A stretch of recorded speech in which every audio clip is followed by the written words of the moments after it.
ambos os barcos de maneira tal que quase iam a pique.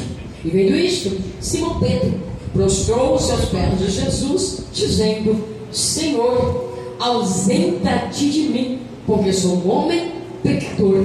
Pois o espanto se apoderara dele e de todos que com ele estavam, por causa da pesca que haviam feito.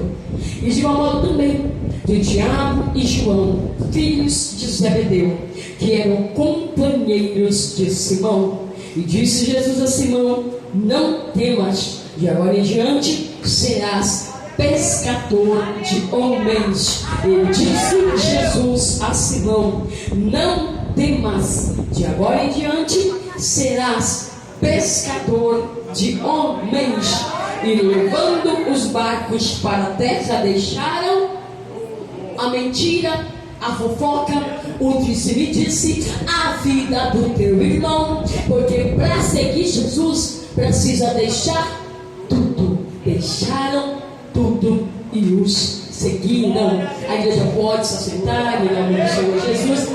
Igreja, como de costume, eu não vou pedir para a igreja dar glória, eu não vou pedir para a igreja dar aleluia. Sabe por quê? Eu não estou aqui como animador de plateia, eu estou aqui como profeta. Já tem animador de plateia demais em cima do altar. Senta, levanta, dá glória, cutuca teu irmão. Não. Quem vai trabalhar aqui é o Senhor. É do jeito dele, é da forma dele. Se tu tiver glória, tu vai dar glória. Se tu tiver aleluia, meu irmão, tu também vai dar aleluia. Só que uma coisa eu te garanto: que enquanto você glorifica ao Senhor aqui, Ele está dentro da tua casa, libertando.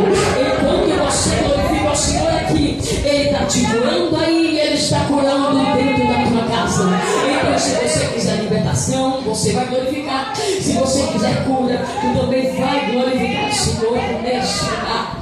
Irmãos, a palavra do Senhor no livro de Lucas 5, ela vem falar sobre uma grande peça, ela vem falar sobre um grande milagre, sobre algo que nunca houve acontecer naquele lugar. Prova de que nunca houve acontecer é que vai deixar Simão Pedro, um especialista em pesca, extasiado, apavorado com o que acontece naquele lugar. Só que eu quero que a igreja entenda algo: que antes de haver sobre a vida de Simão Pedro uma grande pesca, um grande milagre, houve também uma madrugada de grande frustração.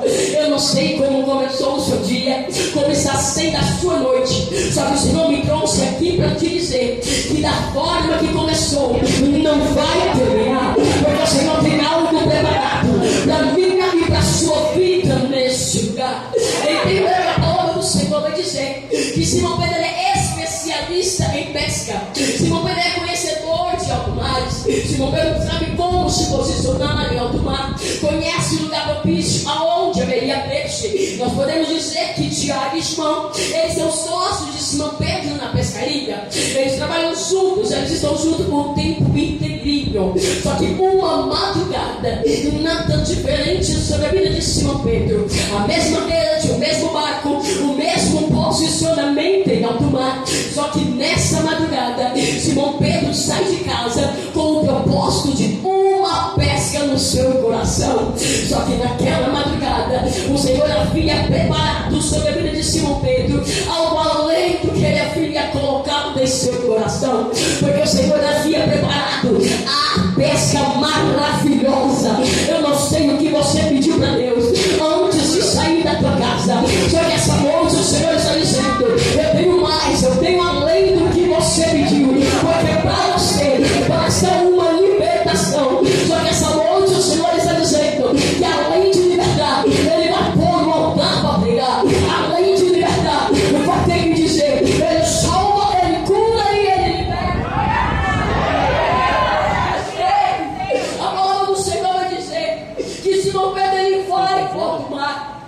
Quando Simão Pedro esteve em alto mar, igreja, ele vai lançar a sua rede.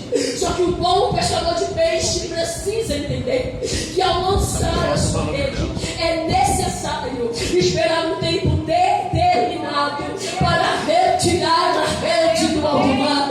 E o livro de Eclesiastes 3 vai dizer que há um tempo determinado para todo o propósito abaixo do céu. Há um tempo determinado para cura, há um tempo determinado para libertação, há um tempo determinado para tudo. Sobre a minha e sobre a sua sua vida também. Ei, no tempo determinado, a palavra do Senhor vai dizer que Simão Pedro, ele vai puxar a tua rede popular.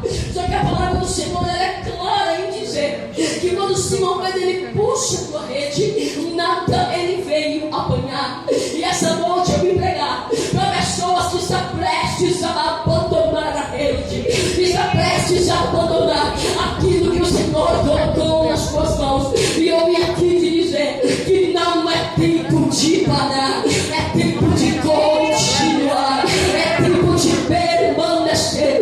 É noite que o Senhor está dizendo: volta a lançar a sua rede, lança a rede, igreja. Sai que hoje lançando a tua rede, porque Simão Pedro não vai desistir, ele vai lançar a rede uma madrugada inteirinha. Ei, Tiago, lança a rede. Tiago lança, puxa, nada apanha. João, meu amigo, lança a rede. De repente o negócio está contigo. João lança, puxa, nada ele veio apanhar. Uma madrugada inteirinha, lançando e puxando uma rede. Uma madrugada cansativa, uma madrugada cheia de frustração. Porque vamos entender algo, igreja. Quando nós trabalhamos muito, mas nós temos grandes resultados, isso não vai trazer nas nossas vidas sentimento de frustração.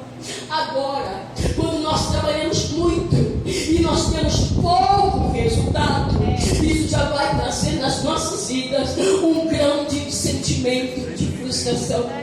Agora imagine Simão Pedro, que lançou uma rede uma madrugada inteirinha e nada ele havia apanhado. Simão Pedro está cansado, Simão Pedro está frustrado, Simão Pedro está decepcionado.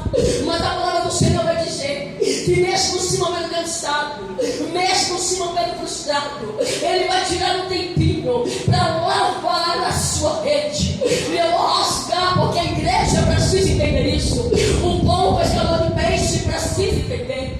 Eu não pesquei nada essa madrugada. Se na próxima madrugada a minha rede estiver suja, eu continuo sem pescar nada. Portanto, essa noite o Senhor está dizendo: antes de lançar a tua rede, lava a tua rede, porque a rede suja não pesca peixe. Enquanto você estiver na mentira, não tem milagre. Enquanto não tiver no disse, não tem libertação. É noite que o Senhor está dizendo: lava a tua rede.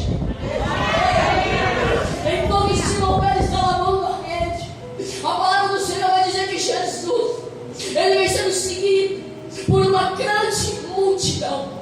Multidão essa que seguia Jesus pelos milagres que Jesus fazia aonde Jesus estava. Multidão essa que seguia Jesus pelas multiplicações de peixe. Mas eu creio que naquele lugar também havia uma grande multidão que seguia Jesus simplesmente porque gostava de ouvir a voz do Mestre. E essa noite ele está te perguntando: que tipo de multidão você é hoje? É a multidão do me dá, eu quero, eu preciso, ou é a multidão que gosta de ouvir a palavra do Senhor? Porque uma história, igreja, não tinha nada a ver com a outra, porque a madrugada de Simão Pedro acabaria assim, uma madrugada cansativa, uma madrugada cheia de frustrações. Só que a palavra do Senhor vai dizer que aonde Jesus está, o milagre acontece, e Jesus está presente, igreja. Já tem cura acontecendo, já tem libertação acontecendo, porque aonde Jesus está, o milagre acontece. Lindo é, igreja, que a palavra do Senhor vai dizer que Jesus, ele vai entrar na mesma areia, na mesma praia onde Simão Pedro estava. Portanto, naquele lugar, alguma coisa iria acontecer. A palavra do Senhor vai dizer que quando Jesus ele entra naquela areia, ele vai olhar para o mar, ele vai avistar dois barcos. Isso não significa, igreja, que havia apenas dois barcos parados naquele lugar. Por ser uma praia de pescador, com certeza havia uma diversidade de barcos parados naquele lugar. Só que naquela manhã, Jesus ele faz questão de mencionar 2 barcos.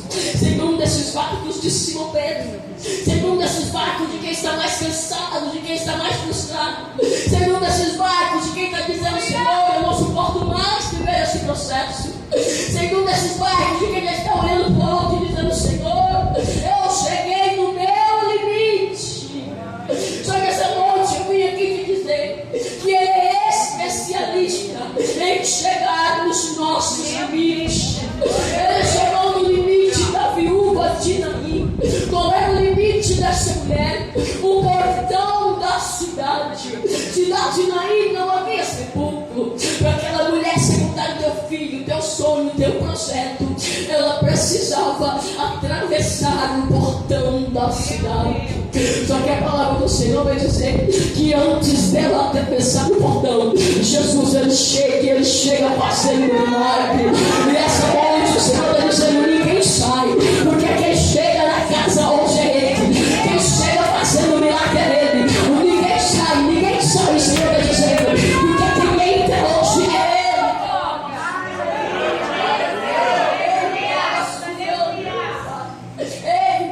É interessante que Jesus ele vai olhar justamente para Simão Pedro, justamente para quem está mais cansado, justamente para quem está mais frustrado. Jesus vai olhar para Simão, Jesus vai dizer: Simão, hoje eu quero usar o teu barco. Jesus quer usar o barco de quem está mais cansado. Jesus quer usar o barco de quem está mais frustrado, de quem está mais decepcionado. Só que Jesus não quer só o barco, porque além de Jesus dizer: Simão, eu quero barco, Jesus vai dizer: mas eu também quero estar em um lugar visível. Foi o que Jesus quis dizer para Simão e está querendo dizer para nós hoje, que as nossas frustrações não nos dão o direito de deixar Jesus invisível nas nossas vidas. Jesus vai dizer: eu quero usar o barco, mas eu quero visibilidade. Enquanto você empresta o barco, Ele cura. Enquanto você empresta o barco, Ele batiza com o Espírito Santo. Enquanto você empresta o barco, Ele liberta na tua casa.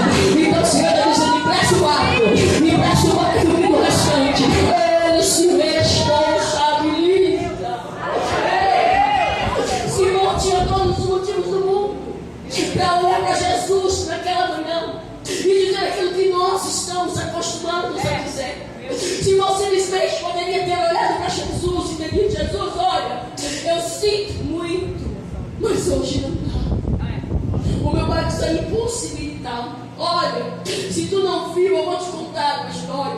Eu trabalhei uma madrugada inteira. Eu lancei a rede uma madrugada inteirinha. E se tu olhar meu cesto, está vazio. Não tem peixe.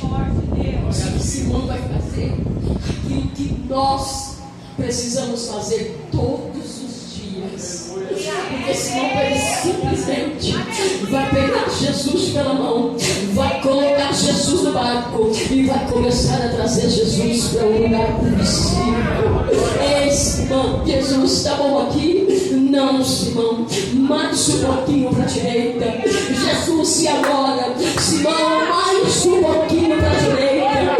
Ei, Jesus, e agora? Simão, meu filho, faz o seguinte: volta um pouquinho para a esquerda. E em momento nenhum eu vou ver Simão Pedro questionando ao Senhor, porque Ele mandou ir ou porque Ele mandou voltar. E essa noite o Senhor está dizendo: quando Ele mandar tu ir, tu vai, mas quando Ele mandar voltar, tu volta e volta depressa. Tu saiu de casa pedindo para Deus uma resposta. Tu disse: Senhor, eu saio ou eu continuo? A resposta de Deus na tua vida hoje é: continua, permanece no mesmo lugar. Não é tempo de sair, é tempo de permanecer. É na mesma casa, é no mesmo ministério, é no mesmo trabalho. A ordem de Deus para você hoje é: permaneça no mesmo lugar, porque no lugar de humilhação Ele está dizendo: tem honra para a sua vida, tem honra na tua casa, tem honra no ministério, tem honra no teu trabalho. A ordem de Deus para você hoje é: permaneça no mesmo lugar.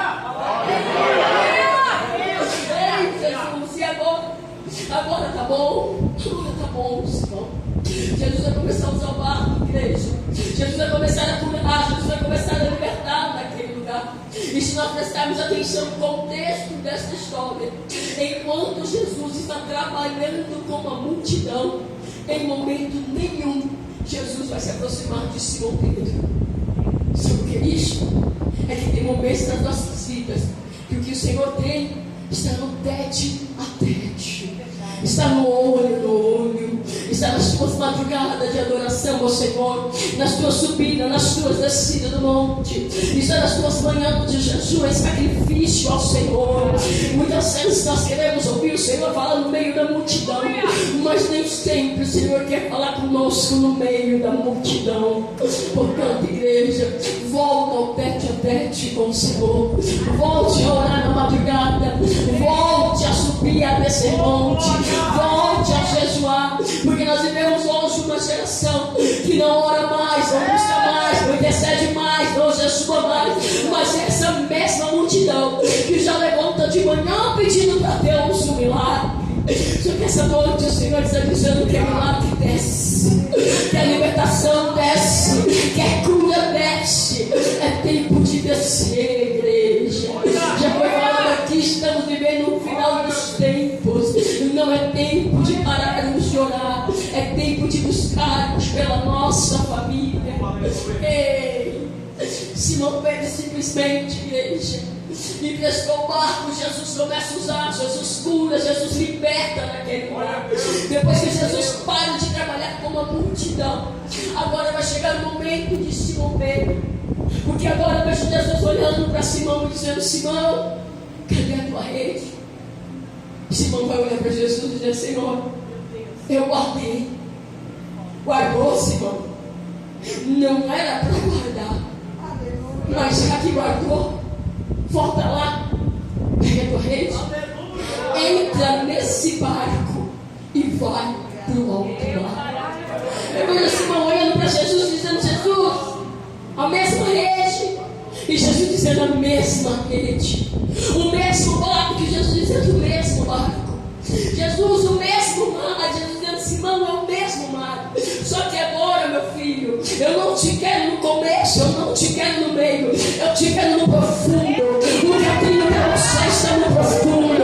É no profundo que o céu enxerga, é no profundo que o coxo anda. O problema é que hoje nós vivemos uma geração que está acomodada a viver no raso, porque qualquer coisinha dá um pulo, está em terra firme, qualquer coisinha está olhando para o alto, fazendo biquinho e dizendo: eu não vou mais, o problema é seu. Eu não quero mais, o problema é seu. Eu não canto mais, o problema é seu. Quer cantar, canta, não quer, meu irmão, o problema é seu. Porque nesse exato momento o Senhor está nos pontos de tráfico, libertando pessoas, nos pontos de prostituição, libertando pessoas para fazer aquilo que você não quer mais. Quer continuar, continua. Não quer, problema é seu. Nós vivemos uma geração esquisita.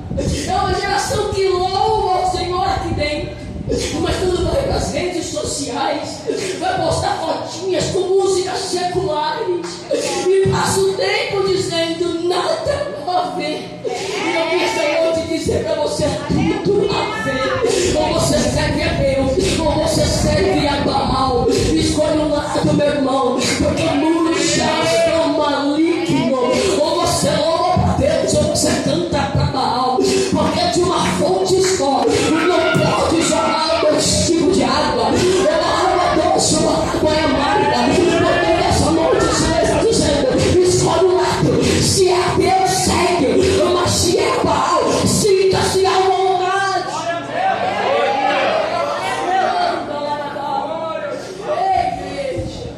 É uma geração que passa o tempo montando panelinha dentro da igreja. É grupo 1, é grupo 2, é grupo 3. Fulano não participa do meu, ciclano não participa do meu. E eu vim essa noite te perguntar: em algum momento tu lembra na palavra do Senhor que Ele trabalha no meio de panela? Ele trabalha no meio de vaso. No meio de vaso, é vaso. É vaso de barro. É vaso que saiu do forno. Não é no meio de paterna. Então essa noite o Senhor está dizendo, entenda que Ele não vai trabalhar no meio dessa panelinha. É tempo de desfazer a panelinha. É tempo de entender que tu é fácil. É fácil, igreja. Mas sabe o que é interessante? Tem muito vaso aqui dentro. Tem. De barro. Sabe o que foi essa matéria que Jesus nos formou, né? Sabe onde é que está o problema? Na pintura. É falsa. Qualquer coisinha está descascando. Não quero mais. Não participo mais. Meu irmão, quer participar do congresso? Participa. Não quer, problema é teu. Gostou da roupa? Gostou? Se não gostou, o problema é teu. Se não gostou, o problema é teu. Não foi a liderança que escolheu, foi Deus que escolheu. Se tu gostou do hino, bem. Se não gostou, o problema é teu. Se tu gostou do tema, gostou. Se tu não gostou, o problema é seu. Porque quem manda aqui não é o homem. Quem manda aqui é o Senhor dos céus. Entenda, igreja, que Simão Pedro simplesmente, sem questionar ao Senhor, Simão Pedro sem olhar para Jesus, porque nós vivemos isso. Senhor, eu empresto o barco, mas cura. Eu empresto o barco, mas abre a porta, mas faz isso, mas faz aquilo. Em momento nenhum nós vamos ver Simão Pedro barganhando com Jesus. Em momento nenhum eu vou ver Simão Pedro olhando para Jesus e dizendo, Jesus, eu vou emprestar o barco, mas faz o seguinte, faz o merchandising da minha empresa, porque o negócio está doido. Não, igreja. Ele simplesmente vai emprestar o barco para Jesus usar. Nós vemos uma geração que está fazendo no altar do Senhor cabide de emprego. Isso não é cabide de emprego. Ei, a palavra do Senhor, ela não tem preço. Até porque nós não pagamos nada para estarmos aqui. Ao contrário, Ele pagou até a última gota de sangue para que hoje nós pudéssemos estar neste lugar. Vamos parar com esse negócio. É uma geração que faz tempo dizendo, eu não vou mais naquele culto, porque o pastor prega muito pesado. Eu vou para João Batista, igreja. João Batista pregava de domingo a domingo, raça de víboras, e pessoas eram libertas e convertidas naquele. Ele pregava sobre adultério, ele pregava sobre prostituição. Se prega sobre adultério, sobre prostituição, hoje abre o processo. Mas naquela época, quando João Batista pregava sobre adultério, pessoas eram libertas e eram batizadas pelo Espírito Santo. Então não é a palavra que é forte, não é a palavra que é dura. É essa geração que é uma geração mole, é uma geração frouxa, é uma geração que gosta de confrontar o verdadeiro evangelho. O verdadeiro evangelho não é chave de carro, o verdadeiro evangelho não é chave de casa, não. Aonde foi que você leu que Ele morreu naquela cruz para te dar um carro do ano, uma conta bancária boa, uma casa bonita? Não, igreja, porque Ele morreu naquela cruz foi para me dar e para te dar vida. Foi vida,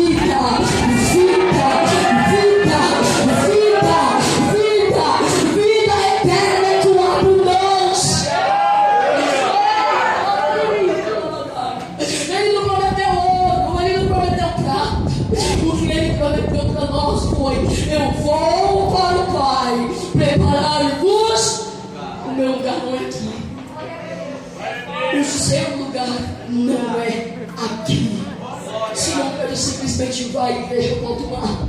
Quando Simão Pedro chega em alto mar, Simão Pedro simplesmente vai lançar a sua rede. E a Bíblia diz que quando Simão Pedro lança a tua rede, em uma manhã improvável, a palavra do Senhor vai dizer que ele pescou uma quantidade de peixe tão grande, que a rede estava se rompendo. E a Bíblia vai dizer que agora ele vai erguer os braços e ambos os barcos que estão ao seu redor vão se encher de uma maneira tão grande, que quase iam a pique. Não foi a pique por quê? Porque Deus estava no controle da situação. Enquanto Deus estiver no controle, essa onda não te mata, essa depressão não te mata. O Senhor está dizendo: eu ainda tenho controle da situação. Eu pego o controle, você perde o controle.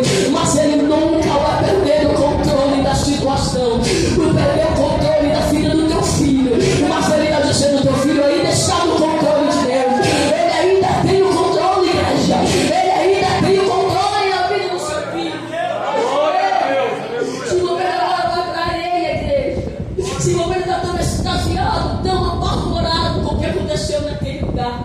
E Simão Pedro agora simplesmente vai olhar para Jesus e vai dizer: afasta-te de mim.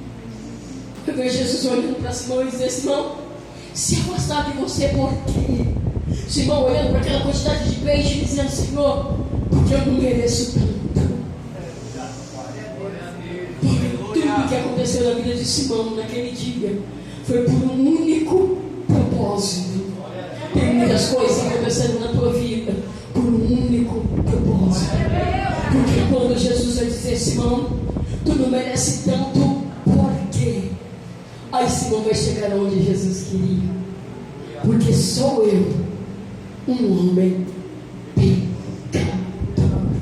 Eu não entendi, Simão. Porque sou eu, Jesus, sou eu, um homem pecador. Quando Simão declara para Jesus quem verdadeiramente ele era, agora Jesus vai olhar para Simão e nós precisamos entender isso. Que Jesus não nos obriga a nada. Ele dá um livre-arbítrio. Jesus vai olhar para Simão e vai dizer: Simão, a partir de hoje posso eu te transformar em um grande pescador de homens. Mas isso, Simão, é se você quiser. Porque se você não quiser, o problema é seu. Pode continuar pescando, peixinho vivo para a tua sobrevivência. Portanto, essa noite o Senhor está dizendo: se tu quiser, Ele tem para te dar. Se quiser cura, Ele tem para te dar. Se quiser libertação, Ele tem para te dar. Mas é se quiser. Simão Pedro agora, eu vejo Simão Pedro olhando para o peixe, olhando para Jesus, olhando para o peixe, olhando para o peixe novamente. Porque nós vamos olhar para o bem material. Mas aí eu vejo que é uma realidade sobre a vida de Simão Pedro. Peraí, se Jesus fez tudo isso na minha vida, sendo eu um homem pecador, imagine o que Jesus pode fazer a partir do momento que eu começar a segui-lo. Simão Pedro simplesmente entendeu que quem tem presença, as demais coisas vos serão acrescentadas. Se tiver presença, o restante é responsabilidade. Se tiver presença, tem cura. Se tiver presença, tem libertação. Se tiver presença, as contas vão ser pagas, o boleto vai ser pago, a água vai ser paga, a luz vai ser paga. Porque se tiver presença, o restante é com Deus. Fico com a palavra por aqui, porque o horário já está bastante avançado. Vai passar umas fotos na igreja. Olha todas, depois você pensa no próximo, são fotos diferentes. Essas fotos eram eu costumo dizer que eu comecei a engatinhar na presença do Senhor agora. Eu estou há 7 anos na presença do Senhor. São os melhores 7 anos da minha vida. Como eu disse, foram 24 anos e 10 meses da minha vida nas drogas, no crime e no homossexualismo. Pastora, a tua vida foi sempre assim? Não. Até os meus 15 anos de idade eu servia ao Senhor. Dentro da minha casa, uma mãe serva de Deus, um padrasto alcoólatra, 5 filhos, 4 mulheres, 3 que não é dele, sendo uma delas seu. Minha mãe sempre fez questão de ensinar os 5 filhos o caminho a qual devia caminhar. Quando minha mãe chegava na igreja, o meu padrasto já estava alcoolizado. Ele batia na minha mãe? Não, ele espancava a minha mãe. Minha mãe ia dormir toda machucada. E durante as madrugadas, as 3 filhas que não era dele, sendo uma delas eu, sofria abusos sexuais dentro de casa. O abuso da minha parte começou aos 5 anos de idade. Mas não se assusta não, porque a minha irmã começou aos 3 anos de idade. Era um rodízio dentro de casa. Um dia uma, um dia outra. Além dos abusos sexuais, nós recebíamos abusos psicológicos também. Porque ele passava o tempo dizendo: se contar para tua mãe, eu vou matar a tua mãe, vou cortar o corpo dela em pedacinho, vou colocar numa mala e vou jogar no rio. O que ele fazia com a nossa mãe para matar não custava nada. Portanto, se estava ruim com ela, imagine o que seriam as nossas vidas sem a nossa mãe. Então nós crescemos caladas. Só que na igreja que eu frequentava, eu também frequentava a escola bíblica dominical. E na escola bíblica dominical nós aprendíamos que quem bebia e fumava era possuídos de demônio. Então eu não julgava o meu padrasto, mas eu julgava a bebida. A minha infância e a minha adolescência, ela foi toda de joelho no chão, dizendo para Deus: nunca na minha vida eu vou beber, nunca na minha vida eu vou fumar. Aos meus 15 anos de idade, eu comecei a cantar no grupo de jovens da igreja na qual eu frequentava. Nesse mesmo ano, teria mais uma festividade, a qual essa eu estaria participando. Eu estava muito feliz, só que a minha felicidade de ficar completa, os meus amigos da escola, que bebiam e fumavam, teriam que estar presentes. Até porque o beber e o fumar na porta das escolas, isso não é de hoje. Eu tenho 48 anos, pulando dos 49, então há mais de 30 anos atrás, já se bebiam e já se fumavam na porta das escolas. Eu estava na porta da escola evangelizando meus amigos e lançando convite para eles participarem da festividade. Enquanto eu convidava meus amigos, evangelizava meus amigos, passou um endemoniado. Pastora, por que endemoniado? Porque aquele que fala da vida do teu irmão não é liberto, ele é endemoniado. Existem 2 demônios pendurados na língua do ímpio. Não, é na língua dos crentes mesmo. É o demônio do cego e o demônio do me contar. Mas tu não viu nada. Mas mesmo assim tu está espalhando a vida do teu irmão. Ainda que tu tiver visto, ao invés de sair por aí espalhando a vida do teu irmão, bota o teu joelho no chão e vai pedir para Deus libertar o teu irmão. Fui falar para o pastor que eu estava na porta da escola bebendo e fumando. No dia da festividade, a igreja estava cheia, galeria cheia, de 3 a 4 bancos daquela igreja. Eram os meus amigos da escola que bebiam e fumavam, que estavam presentes. A minha alegria estava completa até o pastor subir no altar. Porque quando o pastor subiu no altar, no microfone, na frente da igreja inteirinha, ele olhou para mim e disse: André, levanta desse lugar, porque você não é digna de estar sentada aí, porque você estava na porta da escola bebendo e fumando. Havia uma semana que eu tinha sido batizada com o Espírito Santo em cima do monte. Na próxima semana, como era costume da época, eu ia descer as águas. Quando o pastor disse isso, eu me levantei daquele banco desesperada, sem saber o que fazer da minha vida, porque quem tem a minha idade ou quem é mais velho vai entender bem isso. Naquela época, tudo que os pastores diziam para os nossos pais era lei dentro das nossas casas.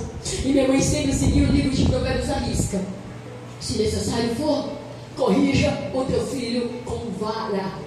Eu me levantei daquele banco e Satanás imediatamente colocou na minha cabeça e no meu coração que eu ia fugir de casa, porque se eu voltasse para casa, minha mãe ia me matar de tanto me bater. Só que com 15 anos naquela época, nós tínhamos uma inocência diferenciada. Eu ainda brincava de casinha, eu brincava de boneca, pega-pega, esconde-esconde, pulava elástico no meio da rua. Eu saí correndo de dentro daquela igreja e eu sentei na porta de uma igreja católica. Eu comecei a chorar desesperadamente naquele lugar, sem saber o que fazer na minha vida. Uma senhora passou, fez menção do meu choro, ela voltou e perguntou para mim o que tinha acontecido. E ali eu disse para ela o que tinha acontecido.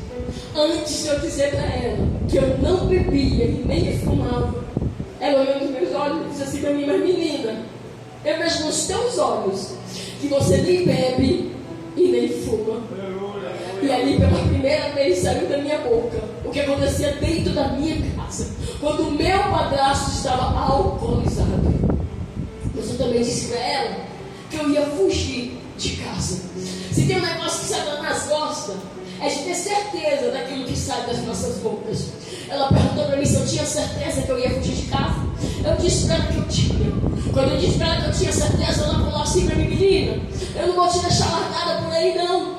Eu vou te levar para dentro de um lugar onde ninguém fala mal de ninguém.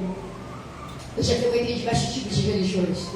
Se tu já ouviu, pode me desmentir, mas eu nunca vi um budista falar mal do outro. Eu também nunca vi um católico falar mal do outro. Mas eu presencio crente falando mal de crente todos os dias da minha vida. Hoje é só você ir para as redes sociais que você vê o que está acontecendo. Então não era para a igreja que ela ia me levar. Ela me levou para dentro do centro de Umbanda. Durante 9 anos da minha vida, eu deitei dentro de um quarto onde havia 147 altares chumbados no ferro para Exu. Eu tenho meu corpo todo retalhado, porque eu servo do meu próprio sangue para alimentar Exu. Em troca eu queria fama, dinheiro e mulher.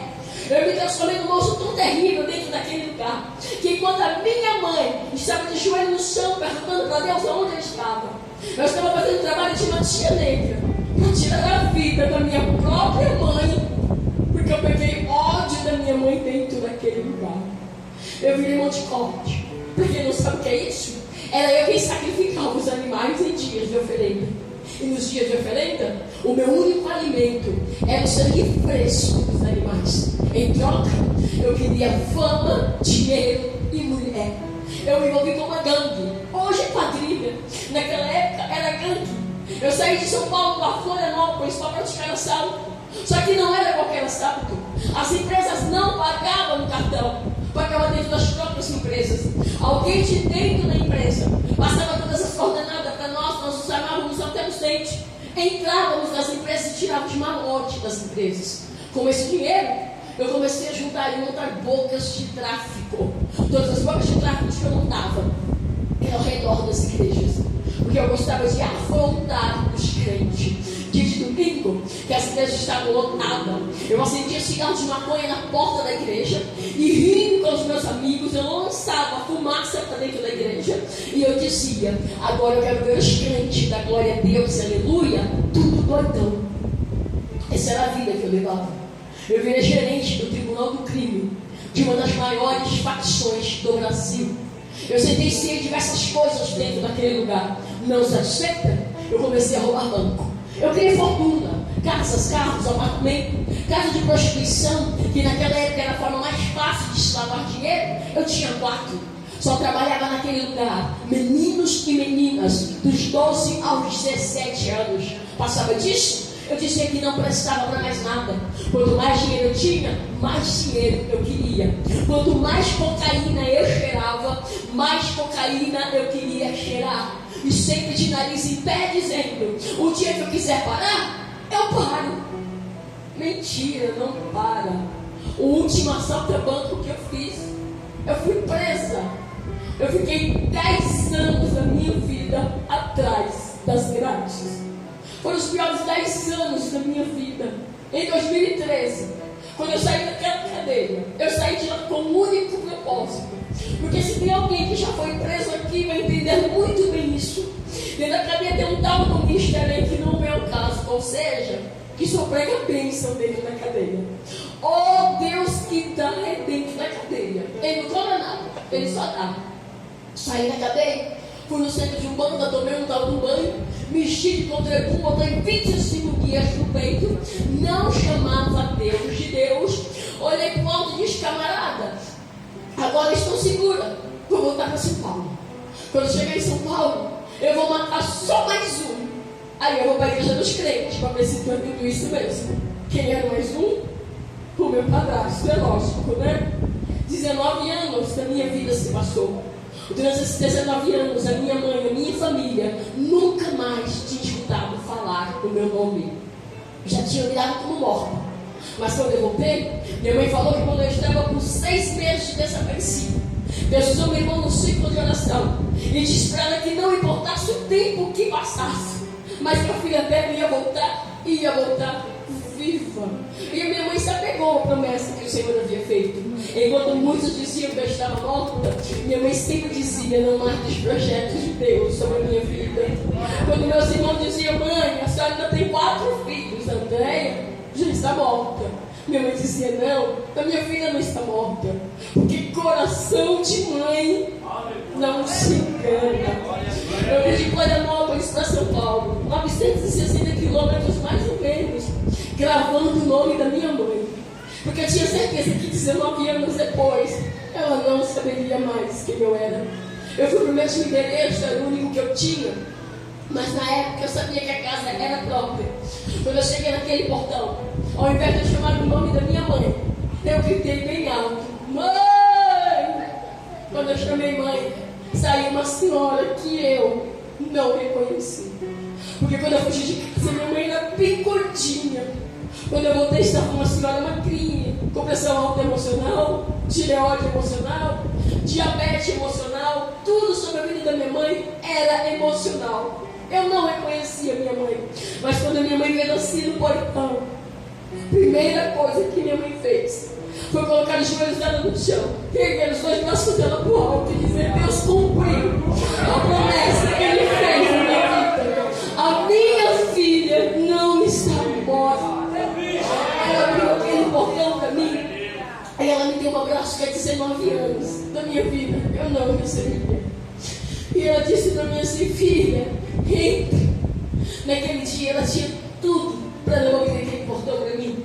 Eu estava toda de branco, com a cabeça rapada na gilete, turbante na cabeça, toda amarrada no contrebum, com 25 quilos que dava do joelho para fora da camisa, porque eu gostava de sair no meio da rua mostrando quem eu era, e a marquinha da cueca aparecendo. Mas a minha mãe até hoje ela entende que o ministério dela não começa do lado de fora, porque não adianta você amar o filho da irmã que é gay, não adianta você amar o filho da irmã que se droga, e quando o problema entra dentro da tua casa, tu abre a porta e põe para a rua. Que amor é esse? Se tu não ama os teus, os de fora tu também não ama. Vamos parar de hipocrisia. Eu já entrei com a mão nas costas, porque o revólver estava nas minhas costas. Fui direto matar o meu padrasto. Matou, pastor? Não. Não foi do querer do Senhor. Mas você já vai entender onde chegou isso. Só que com o dinheiro que eu vim para São Paulo, eu também não fui para a igreja. Eu montei 12 bocas de tráfico. Fui para o centro da cidade, montei algumas casas de prostituição. Eu comecei da mesma forma, aliciando crianças por crime e crianças para se prostituir. Eu usava alguns tipos de droga, mas eu não usava o crack. Eu tinha muito nojo de quem usava o crack. Eu dizia que estava ali uma droga que eu nunca ia usar, só que isso era o que eu dizia. Eu estava numa festa em Guarulhos, 4 dias direto. Muita droga, muita prostituição, muito tudo que não prestava. Acabou a cocaína. E quem usa droga tem um maldito dizer que precisa dar o último teco. Eu estava bêbada. Eu disse que eu precisava dar o último teco. Vocês viram a minha foto que eu parecia um menino. Tinha um rapaz do lado usando crack. E ele falou assim pra mim: cara, dá um trago aí, meu. É só um trago e já era. Pra quem não acredita, eu dei um único trago naquele crack. E eu me viciei naquela droga sem controle na minha vida. Em menos de 1 ano e meio, todo o império que eu tinha construído no tráfico, eu perdi pro crack. Tudo mesmo. Eu só não tinha perdido o nariz em pé. Eu dizia que eu conhecia gente grande na Cracolândia. Eu ia pra lá e ia virar gerente das bocas.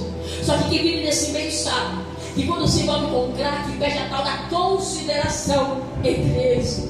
Mas eu já cheguei lá falando para um dos caras que eu tinha perdido tudo para a polícia. Mentira, eu tinha perdido pro crack. O meu apelido, Jagunça. Um ser humano com vulgo Jagunça, gente, não era.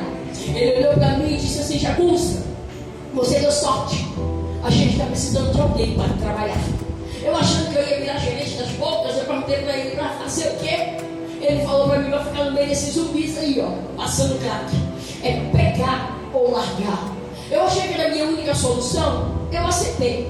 Quando eu aceitei, ele falou assim para mim: Jagunça, tem mais?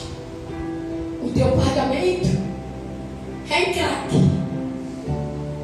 Viciado em crack. E o meu pagamento, ele era em crack.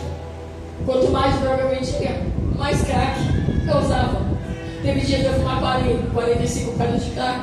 Eu já não bebia mais velho barreiro, corote, 51. Eu tomava etanol com suco dentro. Era o único álcool que satisfazia a vontade que eu tinha de beber. Eu tive 12 overdoses, 5 tuberculose, porque o etanol, ele causa a tuberculose. E nenhuma delas o Senhor me deixou morrer. Eu tenho uma mãe, porque a minha mãe ainda é viva e hoje ela colhe os frutos das orações dela. A minha mãe nunca desistiu da minha vida. Uma vez por semana minha mãe ia para Cracolândia. E a frase da minha mãe nunca mudou. Foi sempre a mesma: filha, você ainda tem mãe. Você ainda tem casa. Vamos embora desse lugar. O dia que minha mãe conseguia me levar para a casa dela, Eu tomava banho porque eu fedia. Eu comia alguma coisa porque eu já não sabia mais o que era comer. E durante as madrugadas, quando todo mundo dormia, eu roubava tudo que podia. E eu voltava para Cracolândia. Na semana seguinte, lá estava minha mãe novamente. A penúltima vez que minha mãe foi na Cracolândia, eu não pedi para minha mãe uma casa, porque eu sempre soube as condições financeiras da minha família. Minha mãe é uma dessas senhorinhas que vende tempero na feira, morrendo na hora. Mas eu disse para minha mãe: mãe, eu só vou sair desse lugar o dia que eu tiver uma casa para eu morar sozinha. Minha mãe foi embora. Passou uma semana, 2, 3, 4 semanas. Eu achei que minha mãe nunca mais ia aparecer naquele lugar.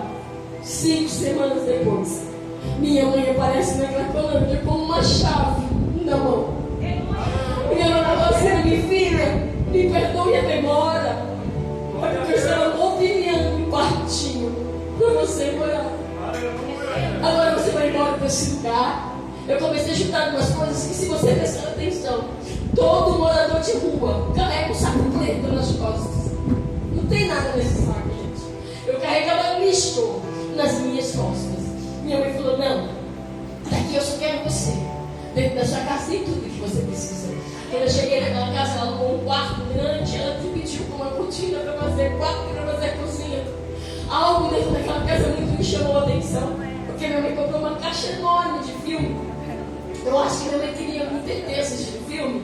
Daí eu li o Isadora. Só que isso deu 15 dias. Foi o máximo.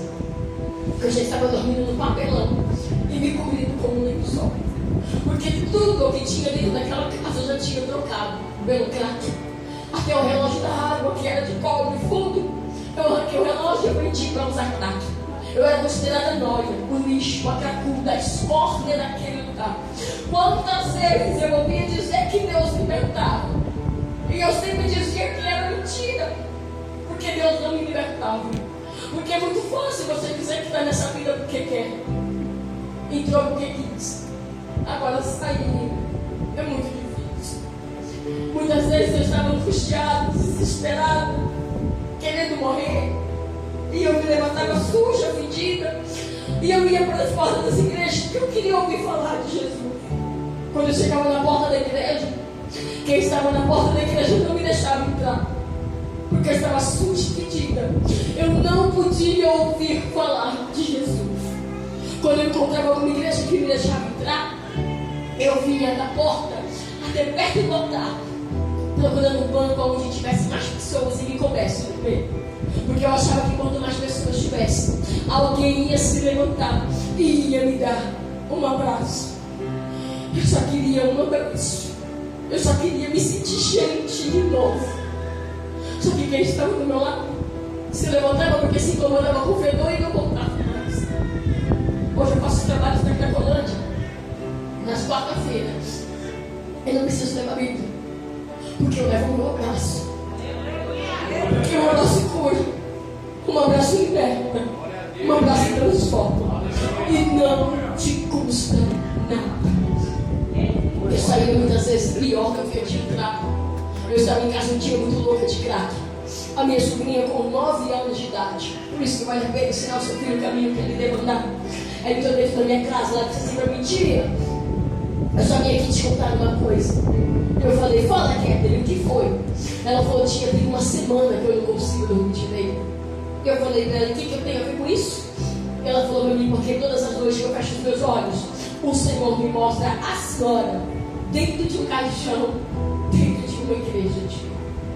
E eu só vim aqui porque eu não quero que a senhora morra sem ter um encontro com Deus. E toda feliz, ela falou assim: tia, na minha igreja vai ter um encontro com Deus. Vou te explicar como funciona. São 3 dias, custa R$90. Hoje custa 150 porque eu trabalho nesse mesmo encontro. Mas eu sei que a senhora se droga, tia, e a senhora não tem dinheiro para pagar. Mas quando o pastor anunciou o encontro, tia, eu cheguei em casa, eu peguei uma caixinha e todo o dinheiro que meu pai estava me dando para comprar lanche na escola, eu estava guardando na caixinha. E ontem eu comprei e tinha R$91 dentro. E eu vou pagar para a senhora de encontro. A senhora vai? Eu disse: não. Ela falou: tia, Por favor, se não for pela senhora, vai por mim. Pela minha sobrinha eu fui para esse encontro. Mas eu não fui bater no encontro com Deus. Na madrugada do encontro eu assaltei um casal, eu roubei 2 celulares caros. Eu vendi o celular, eu comprei muita droga, muita bebida e eu levei para o encontro. Quando a gente chegou naquele encontro, naquele sítio, dentro do templo, cada cadeira havia uma Bíblia. A gente sentava e pegava a Bíblia. Eu esperava o pastor subir no altar e abria a Bíblia que estava com ele. Quando ele abria a Bíblia que estava com ele, eu abria a que estava comigo. Eu simplesmente arrancava uma folha da Bíblia. Com a folha da Bíblia eu fazia um canudo. E na capa da Bíblia eu abria de 3 a 4 pilhas de cocaína. E eu começava a cheirar na frente de todo mundo dentro do templo do Senhor. Os irmãos iam dormir, eu ia para o mato queimar crack. No domingo, na hora de vir embora, Deus usou o irmão que eu mais odiei dentro daquele lugar. Até porque essa treva nunca vai estar com a luz, né? Ele olhou para mim e disse assim para mim: moça, se você sair daqui do jeito que você está, em 3 dias você vai descer a sepultura, porque vejo eu na sua frente uma cova aberta. Depois de ter tirado na folha da Bíblia, na capa da Bíblia, eu devo ter saído de lá pior do que eu entrei. Eu cheguei na minha casa no domingo entre 8 e 9 horas da noite. Nesse mesmo domingo para segunda-feira, eu invadi uma casa no bairro. Eu era nóia, gente, eu não era doida. Eu só não sabia que aquela casa era a casa de um dos maiores traficantes do bairro. Ia ficar por isso mesmo? Mas na segunda-feira cedinho, eu levei as correntes do traficante, as camisas do traficante, e eu troquei com o próprio traficante. Na terça-feira, ainda louca de crack, eu troquei os bonés. Na quarta-feira, como Deus havia dito, o terceiro dia, eu troquei os 3 relógios que sobraram.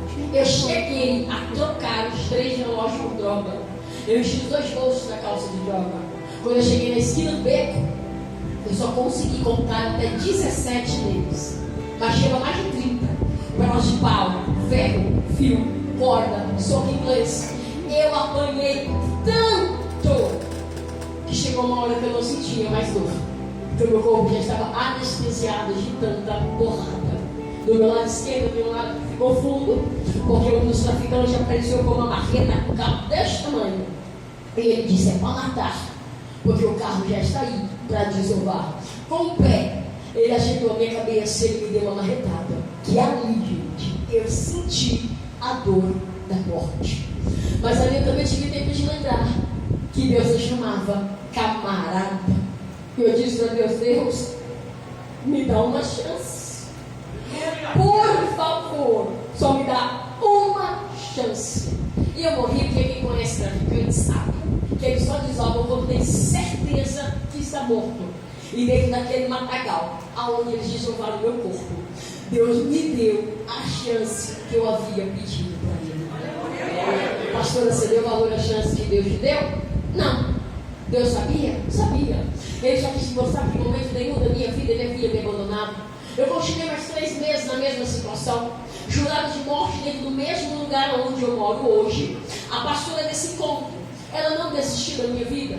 No dia 3 de setembro de 2017, ela foi ao meu encontro, ela frisou muito bem a data, ela disse assim para mim: Andréia, hoje é dia 3 de setembro de 2017. Dia 7 de setembro vai estar mais um encontro. Deus manda te convidar. Mas Deus manda dizer o seguinte para você: vai se você quiser. Porque se você não quiser ir, o problema é seu. O teu sangue não passa mais pelas minhas mãos. Só que essa é tua última chance. Quando ela disse que era a minha última chance, eu senti uma dor tão forte no peito. E eu disse para ela: pastora, eu vou para esse encontro. Eu tinha um revólver velho, eu peguei esse revólver e não ameacei Deus de forma nenhuma. Mas eu falei para Deus: Deus, eu vou para esse encontro. Mas se eu voltar da mesma forma que eu estou, eu mesma vou tirar a minha vida. Eu não vou dar chance de ninguém me matar. Eu fui para esse encontro, dentro do mesmo templo onde eu havia cheirado cocaína. Eu dei 3 passos dentro daquele lugar. Eu parei, olhei para o alto e disse: Deus, se verdadeiramente tu estiver vivendo dentro desse lugar, eu saí daqui liberta de todos esses vícios. Eu vou te servir todos os dias para o resto da minha vida. Em 3 dias dentro daquele lugar, eu tive um verdadeiro encontro com Deus. Eu saí já liberta de todos os vícios. Pastora, você teve recaída? Não, eu tenho caráter. Quem tem caráter não volta para o debar para se sujar. Hoje eu volto para o debar, mas eu volto para resgatar. Nós temos 2 clínicas, uma feminina e uma masculina. Hoje eu cuido frente a frente de dependentes químicos. Sabe o traficante do bairro que queria me matar? Hoje eu sou madrinha de casamento dele, de cartório e de igreja. Pastor, ele é crente hoje? Ainda não, mas eu sigo o mesmo Deus que colocou Davi, o improvável, numa cadeira no trono. Agora, para encerrar, se você não aprender a perguntar, eu não sei mais o que Deus vai fazer. Sabe meu padrasto que eu queria matar? Eu estou há 7 anos na presença do Senhor. Tem 6 anos que ele sofreu um AVC. Ele está paralisado em cima de uma cama. Os filhos de sangue abandonaram ele. Sabe quem cuida dele hoje? Eu que dou banho, eu que dou fralda, eu que dou comida, eu que levo no médico. Pastora, por que tu é melhor? Não, porque um dia Deus me ensinou que servo dele não vive daquilo que foi feito para ele no passado. O que passou, passou, já foi jogado no mar do esquecimento. Virou hoje, porque o amanhã só a Deus pertence. E eu agradeço a oportunidade em nome do Senhor.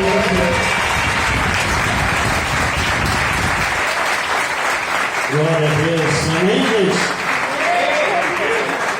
Coloque de pé em nome de Jesus. Irmão, nessa noite, irmão, depois de um testemunho desse, de uma palavra dessa, você que diz assim essa noite, pastor, o Espírito de Deus ministrou no meu coração. E eu sei que essa noite é uma noite de oportunidade. Eu quero agarrar essa oportunidade.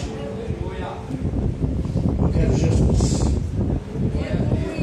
Tem alguém que quer voltar para os braços do Pai? Ele está com saudade.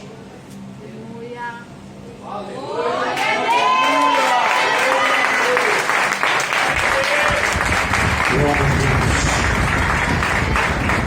Tem mais alguém? Meu Deus, que forte.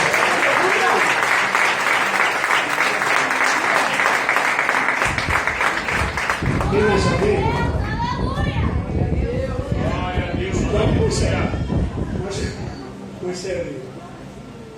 Tem mais alguém?